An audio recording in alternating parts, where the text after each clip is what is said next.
On the Autocar show today, we drive Datsun's new Redigo, Audi's 435 horsepower SQ7, the M-Hawk 100 kitted Mahindra TUV 300, and there's also Autocar Confidential.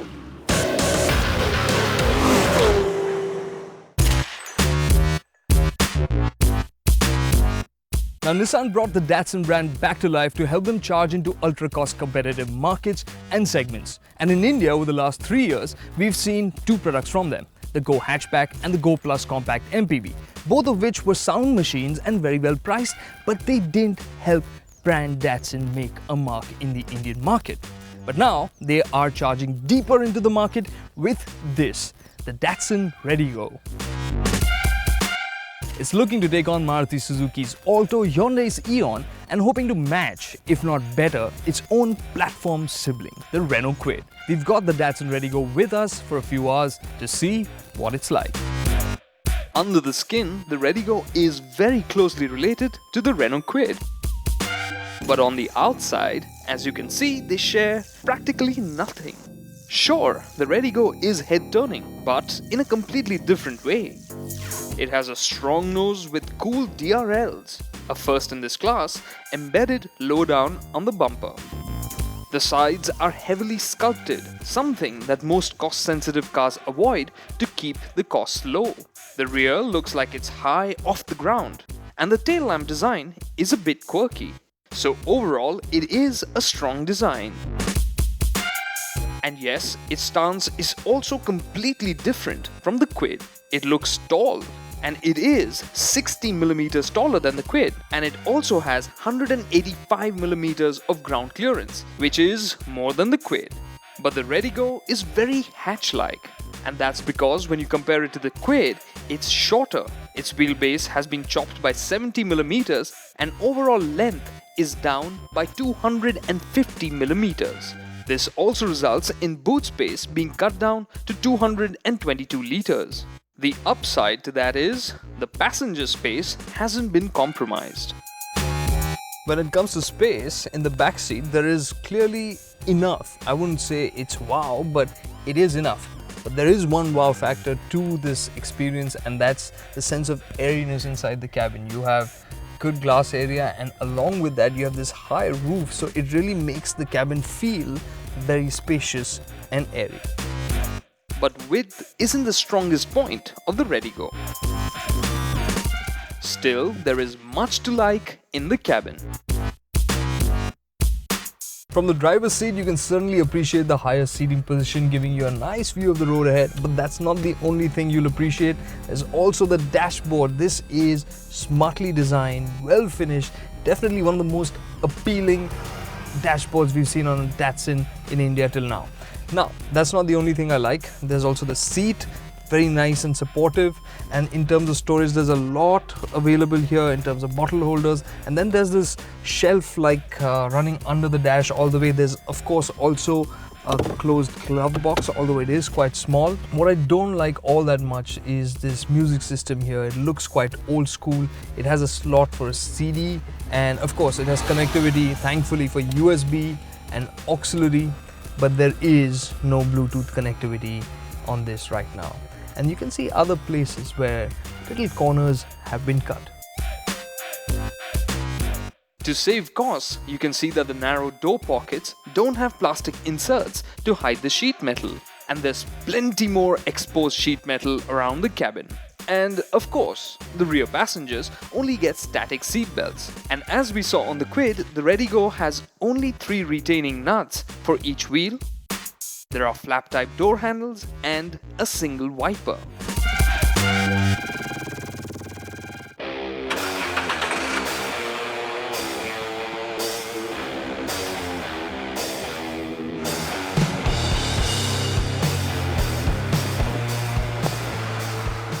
When you hit the road, you also get the same 800cc 3-cylinder engine from the Kwid. It makes 54 horsepower and 72 Newton meters of torque. That's identical to the Quid. It also shares the same 5-speed gearbox. But the Redigo is 25 kilograms lighter than the Quid, and with Datsun claiming best-in-class acceleration for the Redigo, we were expecting it to feel quite impressive.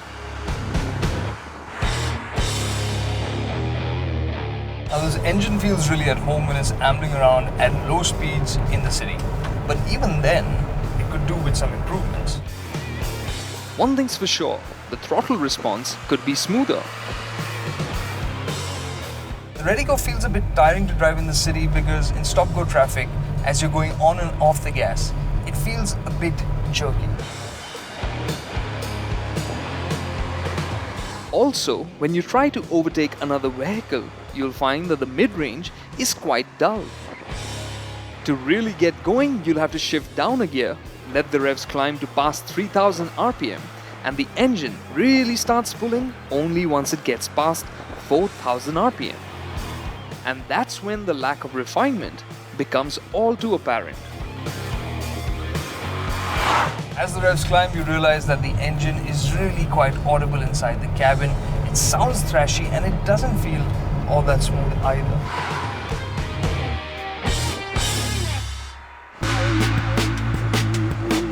So despite having the same engine as the Quid, the Redigo ends up feeling a bit crude and disappointing to drive.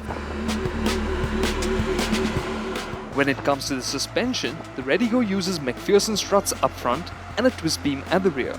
It has 155/80 R13 tires all around. When you couple that with its solid 185mm of ground clearance, taking on rough roads should be no problem at all.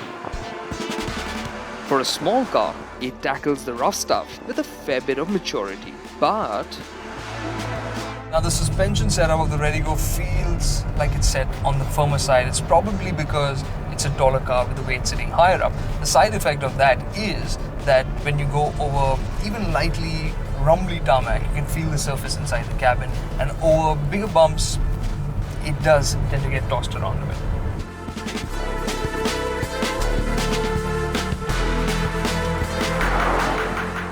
Now going through corners, you will feel the body roll, but the Redigo doesn't feel like it's getting out of shape.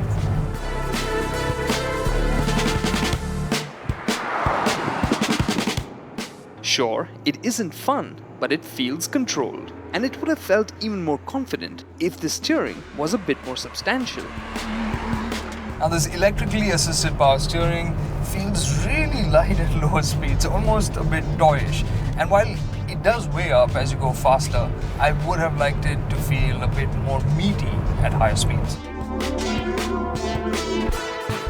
The Redigo comes with disc brakes at the front and drum brakes at the rear. While stopping power was sufficient, the brakes felt a bit wooden on our test car. While there is no ABS on offer, Datsun will offer a driver side airbag as an option on the Redigo.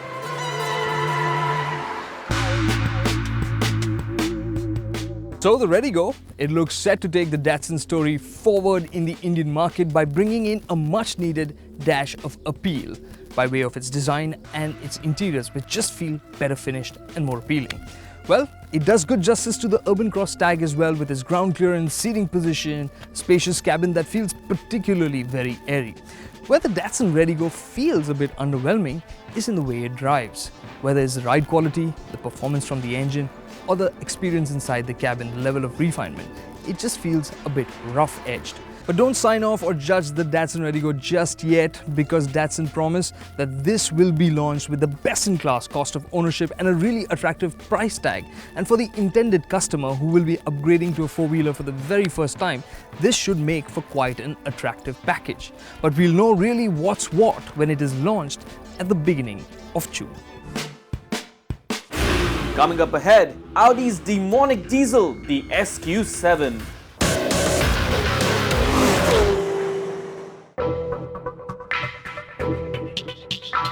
Do the standard Audi Q7's 250 HP and 6.5 second 0 to 100 kps time not quite do it for you? Well, then you might just be interested in this version of the Q7. It's called the SQ7. Its 4-litre twin-turbo diesel engine makes 435 horsepower and it will race to 100 kph in just 4.9 seconds. Let's take a close look at this blue whale.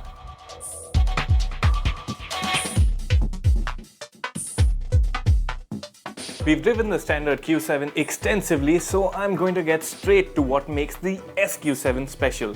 The list starts with the engine. As mentioned, it's a 4-litre twin-turbo V8 diesel. But the really cool techie bit of this engine is its use of the world's first electric-powered compressor. This compressor works like a turbo, except it's driven by an electric motor rather than the flow of exhaust gases. And this means it can force-feed air into the combustion chamber at extremely low engine speeds. As engine speeds build and the first of the sequential turbos come on stream, the electric compressor switches off. Audi claims this arrangement relegates turbo lag to the history books. Having driven the SQ7, I can tell you they're onto something.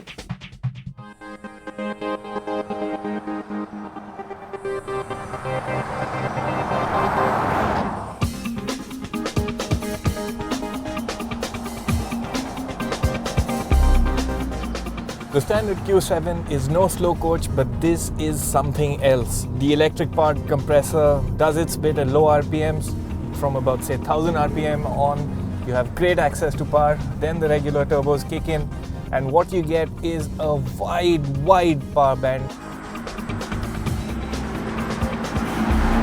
By 3000 RPM or so, you've already got 900 Nm to play with. That is some serious power.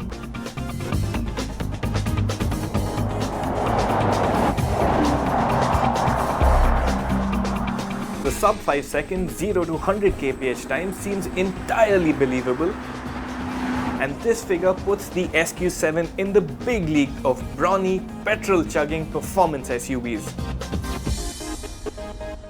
The SQ7 always feels alert with no let-up in the way it pulls from 1000 RPM right up to 5000 RPM. The 8-speed gearbox is also indulgent as it lets you downshift quite aggressively. Crazy stuff.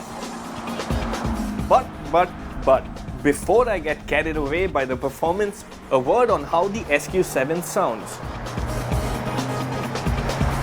The SQ7 can be as civil as the regular Q7 when you want it to be, but just fiddle around with the settings, get the exhaust to dynamic, the note just changes. At low RPMs, it's this nice deep burble, and then when you press down on the accelerator, it gets louder and louder and grows into a roar.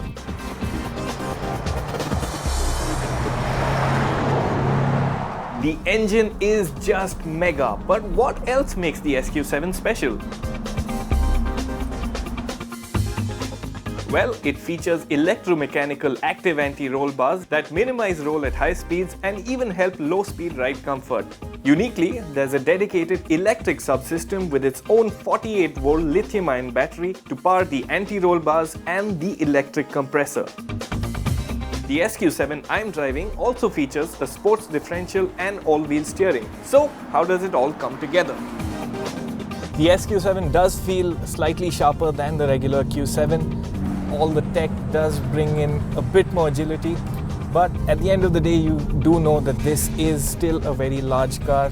It doesn't feel as top heavy as some of its rivals can, but you don't get that final feeling of connection that you'd want from a sports SUV. The steering still feels a bit distant. That's something that takes away from the experience, but grip levels are just superb and allow you to carry massive speed just about everywhere.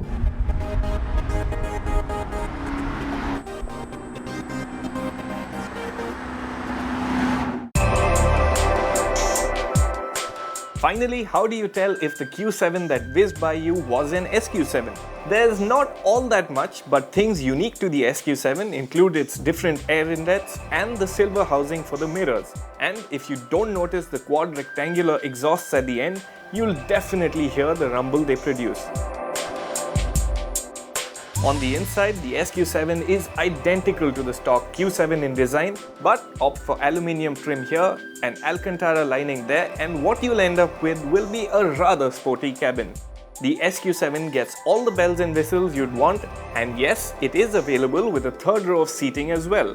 The SQ7 is headed to India by Diwali this year. We hear it will cost about 25 lakhs more than the 45 TDI, which means you can expect a price in the region of 1 crore rupees ex-showroom. In all, it may not be the ultimate performance SUV, but the SQ7 sure is the ultimate version of the Q7 you can buy.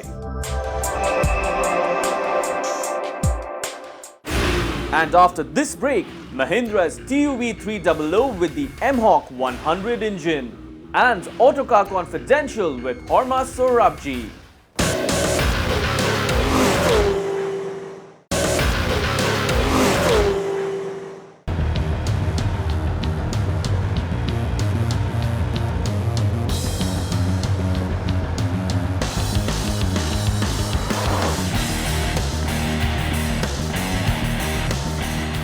It's been less than a year since Mahindra launched the TUV 300 and now it's getting one major update. No, it's not to do with the design or the features, it's to do with what's under the hood. Because when we first drove the TUV 300, while we enjoyed the drivability that it had to offer, it felt underpowered. So now Mahindra have given the TUV 300 the new M-Hawk 100 motor that made its debut on the newer Sport. So essentially, it is the same 1.5 litre 3-cylinder diesel engine that we've seen in the TUV before. But changes have been made to the engine software and to the turbocharger, and this has bumped up power and torque. As the name suggests, this motor makes 100 horsepower, 16 more than before, and 240 Newton meters of torque. That's 10 Newton meters more. Which means it has more of everything when compared to Maruti Suzuki's Vitara Brezza or the Ford EcoSport. But bear in mind, the TUV is also heavier by over 300 kilograms. So all that's numbers. What happens when you put your foot down? Well, it's still not quick, not by a long shot when you compare it to something like the EcoSport or the Brezza. But there is an added sense of urgency in the way it marches forward. From a standing start, when compared to the M-Hawk 80, this was about 3 or 4 car lengths up at the 100 kph mark.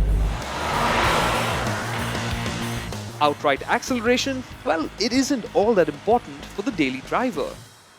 But when you're at higher speeds, like on a highway, you can feel an extra spring in the TUV step, which should make cruising and overtaking on the highway a lot easier. This is also thanks to a wider power band. The engine starts pulling from a lowly 1500 RPM and it continues to do so to just under 3000 RPM.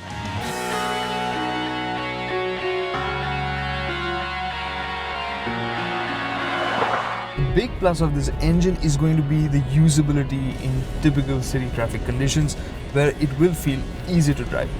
Also, it's going to be offered with the AMT gearbox, and that has also been tuned for smoother responses, for better shifts. So both things combined, the AMT version of the TUV 300 should feel much nicer to drive.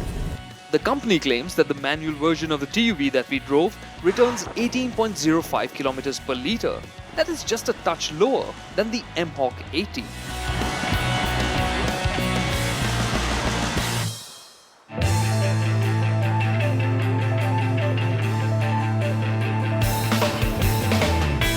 What are the other changes on the TUV? Well, there is one that will be offered on all TUVs henceforth.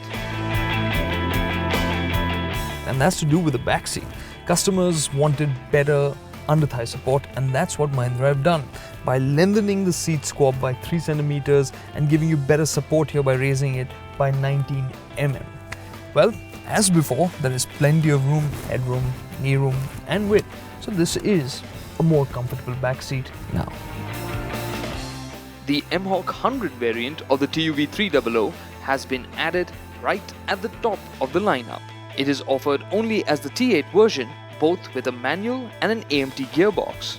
And while it is considerably good value, it has a tough fight against its rivals from Japan and America. One thing is for sure, picking a sub-4 meter SUV from Mahindra's lineup is now tougher than before.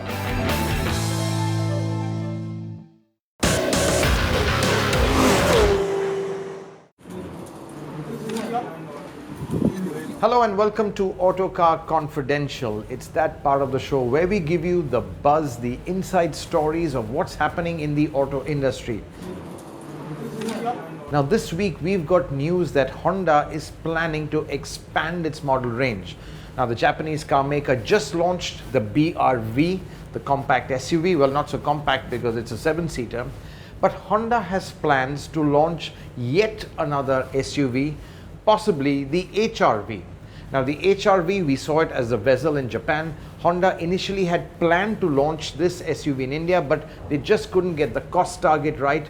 But now Honda feels, looking at the red hot demand for SUVs, that it makes sense to launch another SUV above the BRV as well. Now the HRV could sit neatly between the CRV and the BRV, so a lot of RVs over there from Honda's model range. But clearly that's a gap Honda is looking to fill. In addition to that, Honda is also looking at introducing the Civic. Now the Civic was discontinued in 2013, but it will make a comeback in its 10th generation form. The 9th generation, which we skipped altogether, didn't make it to Indian shores, but Honda feels now there's a wide base of city customers which will be ripe for an upgrade in a couple of years, so they want to have the Civic ready for them when that happens. So those are a couple of snippets I have for you. Thanks for watching.